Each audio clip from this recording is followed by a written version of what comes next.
Hello, I'm Ken, and this is Inside the Toon, and this is your International Toon Watch. This is part one.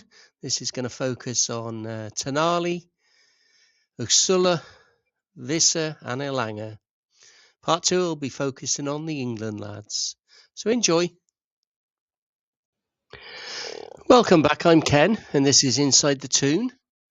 And today we're going to take a look at Sandro Tonali's international game yesterday evening, where they lost on penalties and Italy are out of the World Cup to Bosnia.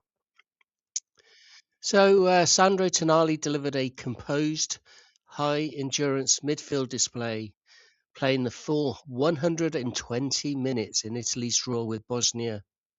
He kept things ticking with 79% passing, progressed play consistently, and covered serious ground with over 100 metres of carries. While not flashy, his control and reliability stood out. Stepping up to the shootout to score, and he was the only Italian to score from the penalty spot in the shootout. Tonali showed composure under pressure, a quiet leader performance. So he played the 120 minutes, and he played in the first game as well, so he's definitely got minutes in his legs now. His accuracy was, like I say, 79%. He crossed accurately 5 times, and he produced half of his long balls reach their destination. He had one shot, and he scored in the penalty shootout. 50 touches in total and 2 dribbles. So not the greatest for Italy. Third time out in the World Cup. Not been in it since 2014, although obviously they beat England in the Euros to win that. Previously, in between all of the disasters in the World Cup. So look out for the rest of this series. I'll be covering the other players over the next day or two.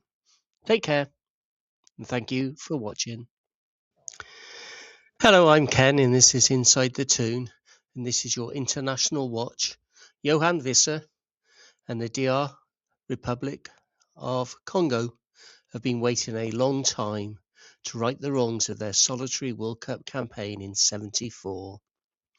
They played Jamaica and they beat them 1-0 in extra time, and Johan Wissa was heavily involved, driving play, carrying the ball, and constantly engaging defenders. But despite the energy and intent, the final action just wasn't there. One of those performances where you feel the impact without seeing it on the score sheets. It was a constant outlet, aggressive ball carrying, but his end product was just missing. He was a threat without reward, but chaos created around him.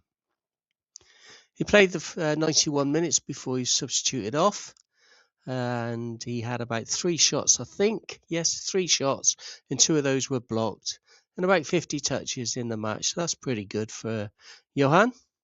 So let's hope he can carry that into the Newcastle matches next, shall we? So thanks for watching. If you enjoyed this, hit the like button, subscribe, absolutely free. And if you're watching this on TikTok, hit the follow button.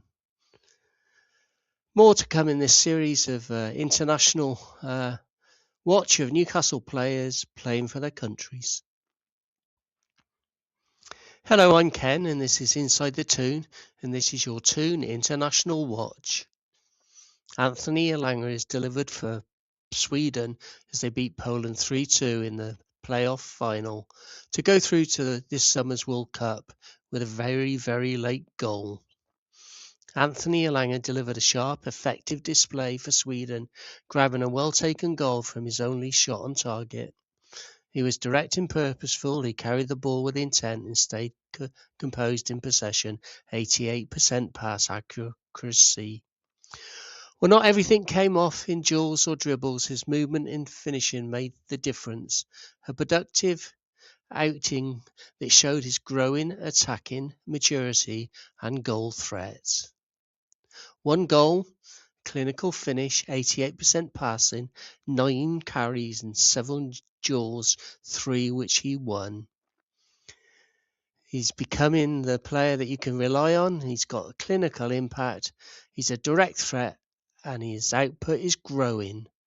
Let's bring it back to the tune now, Anthony, please.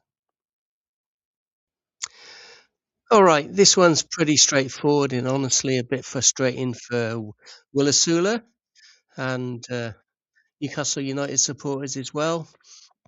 He didn't get any minutes in this game.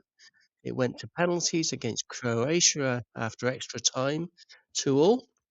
And Denmark went out on penalties and did not qualify for the World Cup finals in the summer. So let's break down Will's World Cup campaign, his role in the squad for Denmark in these playoffs, but he was very much a fringe option in a stacked forward line. At least 3 ahead of him, and his actual involvement in the 2 games was nothing. Unused substitute. So yeah, he didn't play a single minute in the decisive matches. What that tells us, Denmark trusted their established attackers in big moments. Osula was there for more squad depth, experience, and future integration. Ultimately, Denmark failed to qualify, losing on penalties in this final playoff match.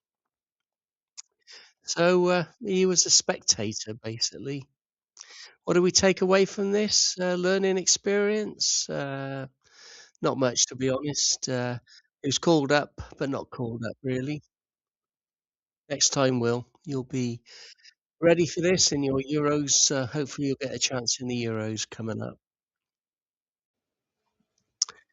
So that's it for this video, where we looked at Newcastle's international players, except the England players. That's going to be a separate video coming out of how England got on against Japan and which of the Toon players played from the start and those that came on a bit later and those that did not come on as well.